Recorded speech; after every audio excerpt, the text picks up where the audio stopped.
1587 अगस्त का महीना।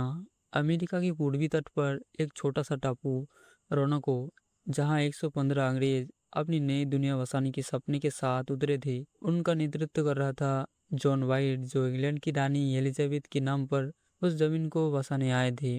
उसी साल 18 अगस्त उसकी बेटी एलिनॉय डेर ने एक बच्ची को जन्म दिया, वर्जीनिया डेर। यह बच्ची अमेरिका की धरती पर पैदा होने वाली पहली अंग्रेज संतान थी, पर किसी को नहीं पता था कि यही बच्ची आगे चल के इतिहास की सबसे बड़ी पहेली बन जाएगी।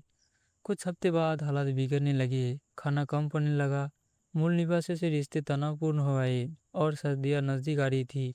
मजबूरन जॉन वाइट को वापस इंग्लैंड लौटना पड़ा, मदद और सामान लाने के लिए। जाते वक्त उसने अपनी बेटी और बाकी सभी बसने वाले को पीछे छोड़ दिए, ये सोचकर कि वो जल्दी ही लौट आएगा। पर किस्मत में कुछ और ही लिखा था।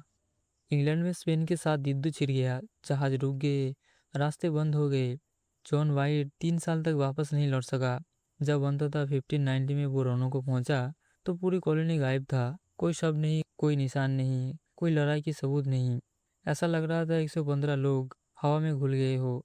सिर्फ एक निशानी बची थी, एक पेड़ के तने पे खुदा हुआ एक शब्द, ग्रेट वन, और पास के इस खंभे पे खुदे हुए 2 अक्षर, CRO। ना कोई संकट का निशान जो उन्होंने पहले से तय किया था कि अगर खतरा हो तो बनाएंगे, बस एक शब्द। यही वो पल था जब अमेरिका के इतिहास का सबसे पुराना कोल्ड केस जन्मा। 400 साल से ज्यादा वक्त बीत चुके हैं और आज तक कोई नहीं जानता कि रौनकों के वो 115 लोग आखिर कहाँ गए। क्या वो किसी नेटिव ट्राइब में मिल गए? क्या उन्हें मार दिया गया? क्या वो भूख और बीमारी से मर गए? या फिर कुछ ऐसा हुआ जिसे आज तक कोई नहीं समझ पाया। आज हम इस डॉक्यूमेंट्री में इस रहस्य की तह तक जाएंगे। हम देखेंगे कि आखिर इन्वेस्टिगेटर ने क्या निशान ढूंढे, साइंस ने क्या कहा, स्थानीय लोक कथाओं में क्या कहती है, और सबसे ज्यादा हैरान करने वाली बात, वो रहस्यमय पत्थर जिसे डेयर स्टोन कहा जाता है, जिस पर शायद खुद वर्जीनिया डेयर की मां ने अपनी आखिरी कहानी लिखी थी। क्या वो पत्थर सच में रौनकों का जवाब था, या फिर सदी की सबसे बड़ी धोखाधड़ी? अगर तुम इतिहास के सबसे पुराने और सबसे डरावने रहस्य को सुलझाना चाहते हो, तो इस वीडियो को आखिर तक देखना, क्योंकि जो ट्विस्ट आगे आने वाला है उसके बारे में सोचकर भी तुम्हारी रूह कांप जाएगी। जॉन वाइट के लौटने के बाद उसने तुरंत तलाश शुरू की, पर मौसम ने साथ नहीं दिया। समुद्र में तूफान आ गया और जहाज के कैप्टन ने आगे जाने से मना कर दिया। मजबूरन जॉन वाइट को अपनी बेटी, अपनी पोती या किसी और बसने वाले को ढूंढे वापस इंग्लैंड लौटना पड़ा, और वो कभी अमेरिका नहीं लौट सका। और उसके कुछ साल बाद उसकी मौत हो गई। सदियों तक ये रहस्य ऐसे ही दफन रहा। फिर 20वीं सदी के हिस्टोरियन और आर्कियोलॉजिस्ट ने नए सिरे से इस मामले को खोलना शुरू किया। उन्होंने रौनकों के पास के इलाकों की खुदाई की।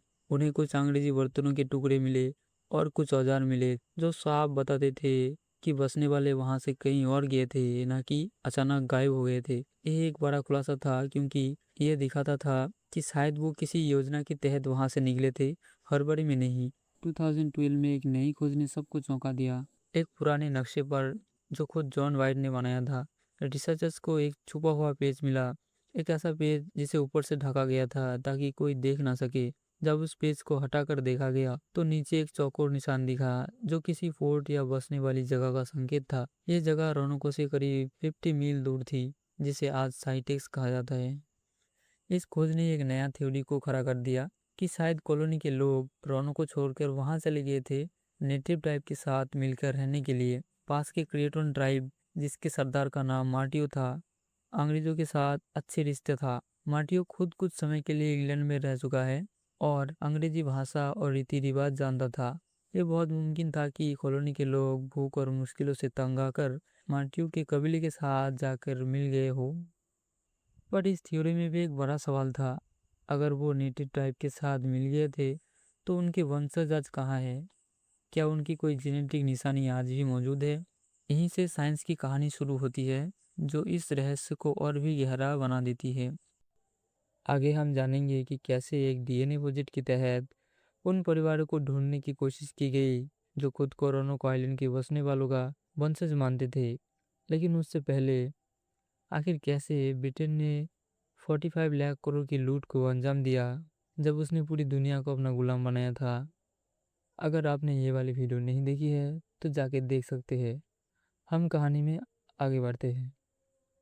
सन 2007 में एक डीएनए प्रोजेक्ट शुरू किया गया जिसका नाम था लॉस्ट कॉलोनी डीएनए प्रोजेक्ट। इसका मकसद था उन परिवारों को ढूंढना जो खुद को रौनकों के बसने वालों का वंशज मानते थे और उनके डीएनए का मिलान नेटिव अमेरिकन ट्राइब से करना था। कुछ परिवारों में अजीब समानताएं मिली पर कोई पुख्ता सबूत नहीं मिल सका जो रौनकों से जोड़ा जा सके।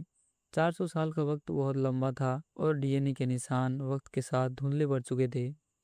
इसी बीच एक और नई चौंकाने वाली खोज सामने आई हेटस आइलैंड पर, जहाँ कभी क्रेटोन ट्राइब रहता था। आर्कियोलॉजिस्ट को वहाँ एक अंग्रेजी अंगूठी मिली जो सन 1600 के आसपास कहीं थी। अंगूठी किसी अंग्रेज परिवार की निशानी की तरह दिखती थी। क्या ये बहुत मुमकिन था कि कॉलोनी के कुछ लोग वाकई नेटिव ट्राइब के साथ जा मिले थे या ये सिर्फ एक इत्तेफाक था?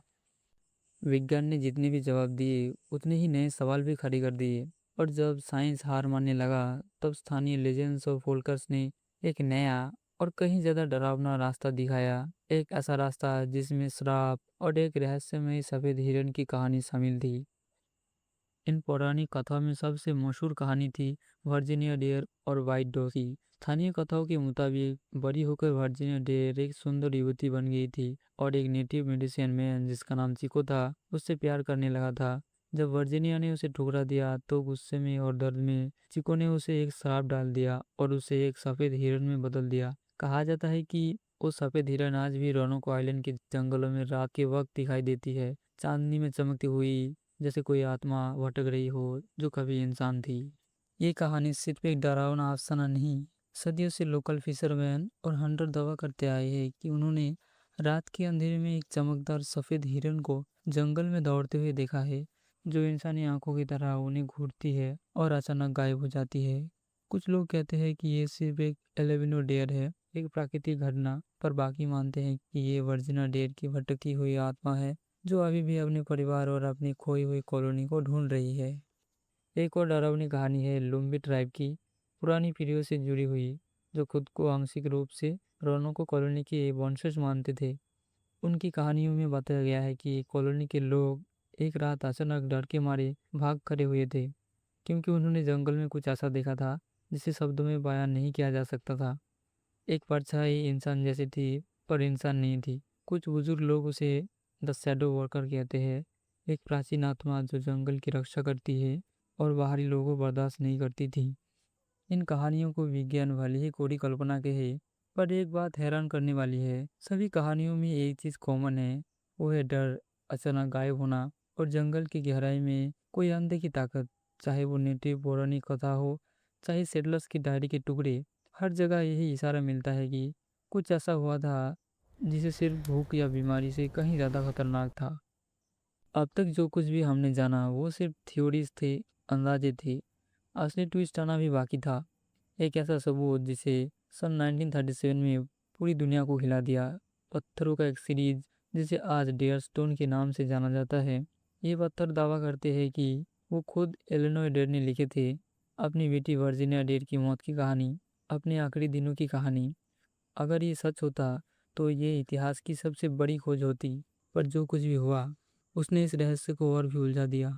सन 1937 में एक आदमी जिसका नाम लुई हेमंड था, एक पत्थर लेकर एमरो यूनिवर्सिटी के एक हिस्ट्री प्रोफेसर डॉक्टर हेवर्ट के पास पहुंचा। उस पत्थर पर खुदे हुए शब्द कुछ ऐसे थे जो दावा करते थे कि वो खुद एलेनोर डे ने लिखा था, अपने पति और अपनी बेटी वर्जीनिया की मौत के बारे में, और ये भी कि कैसे बाकी बचने वाले नेटिव ट्राइब के हमले में मारे गए थे। डॉक्टर हेवर्ड ने इस पत्थर की जांच की और शुरुआत में उसे ये असली लगा। उसने एक इनाम की घोषणा कर दी, किसी भी और ऐसे पत्थर के लिए जो इस कहानी को आगे ले जाए। फिर अचानक दर्जनों पत्थर सामने आने लगे, हर एक पत्थर अलग जगह से, अलग कहानी के साथ। शुरुआत में मीडिया ने इसे सदी की सबसे बड़ी खोज बताया, अखबारों में बड़े बड़े हेडलाइन छपे, पर जल्दी ही कुछ शक करने वाले रिसर्चर्स ने इन पत्थरों की भाषा, लिखावट और जियोग्राफी पर सवाल उठाना शुरू कर दिया। जांच जैसे जैसे आगे बढ़ी तो सच्चाई कुछ और ही निकलती थी। पता चला कि ज़्यादातर डियर स्टोन एक धोखाधड़ी थी, एक आदमी और उसके साथियों द्वारा बनाई गई जाली कहानी, सिर्फ पैसे और इनाम की लालच में। भाषा का तरीका 16वीं सदी की अंग्रेजी से मेल नहीं खाता था। पत्थर पर खुदाई के निशान बहुत ही नए लग रहे थे और कुछ पत्थर तो ऐसी जगह से मिले थे जहां एलेनोर डेर कभी पहुंच ही नहीं सकती थी। क्योंकि वो दूरी उस ज़माने में पैदल या घोड़े से तय करना नामुमकिन था। डॉक्टर हेवर्ड, जिसने शुरुआत में इन पत्थरों को असली माना था, वो पूरी तरह बेइज्जत हुआ। उसकी एकेडमिक रेपुटेशन को गहरा झटका लगा और बाकी ज़िंदगी वो इस शर्मिंदगी से बाहर नहीं निकल पाया। ये घटना इतिहास में रिसर्च फ्रॉड के सबसे बड़े उदाहरण में से गिनी जाती है। पर एक अजीब बात आज भी बनी हुई है। सैकड़ों पत्थरों में से एक पत्थर, जिसे पहला पत्थर कहा जाता है, वही जो लुई हेमंड लाया था, आज तक पूरी तरह फेक साबित नहीं हो सका। कुछ रिसर्चर्स अब भी मानते हैं कि शायद वो एक असली कलाकृति थी, जिसे बाद में नकली पत्थरों की भीड़ ने ढक दिया। यानी रौनकों की पूरी कहानी एक ऐसी पहेली बन गई जिसमें हर जवाब एक नया सवाल खड़ा कर देता है। क्या वाकई जंगलों में कोई अनदेखी ताकत थी जिसने उन्हें हमेशा के लिए मिटा दिया, या ये सिर्फ एक इत्तेफाक और इंसानी कल्पनाओं का खेल है जिसे सदियों से बढ़ा चढ़ाकर बताया गया है। 400 साल बीत चुके हैं, डीएनए टेस्ट हुए, खुदाई हुए, नक्शे खंगाले गए और दर्जनों थ्योरीज बनी और टूटी। क्रेटन शब्द आज भी उस पेड़ के तने पे खुदा हुआ अमेरिका के सबसे बड़े रहस्यों में से एक बन चुका है। शायद यही वजह है कि रोनो को आज भी इतिहासकारों, साइंस के जानकारों और रहस्य प्रेमियों को बराबर परेशान करता है, क्योंकि ये सिर्फ एक मिटी हुई कॉलोनी की कहानी नहीं है। ये इंसान की उस बेचैनी की कहानी है जो हर अनसुलझे रहस्य के पीछे जवाब ढूंढने की कोशिश करती है, चाहे जवाब मिले या ना मिले। और शायद कहीं गहरे जंगल में आज भी कोई सच्चाई दफन है जिसे ढूंढने की कोशिश अभी खत्म नहीं हुई है। अगर तुम्हें लगता है कि ये रहस्य कभी सुलझेगा, तो कमेंट में बताएं कि तुम्हारी अपनी थ्योरी क्या है। क्या रोनो के लोग नेटिव टाइप के हमले में मारे गए थे, या उनकी मौत किसी ऐसी वजह से हुई जिसे आज तक कोई नहीं समझ पाया।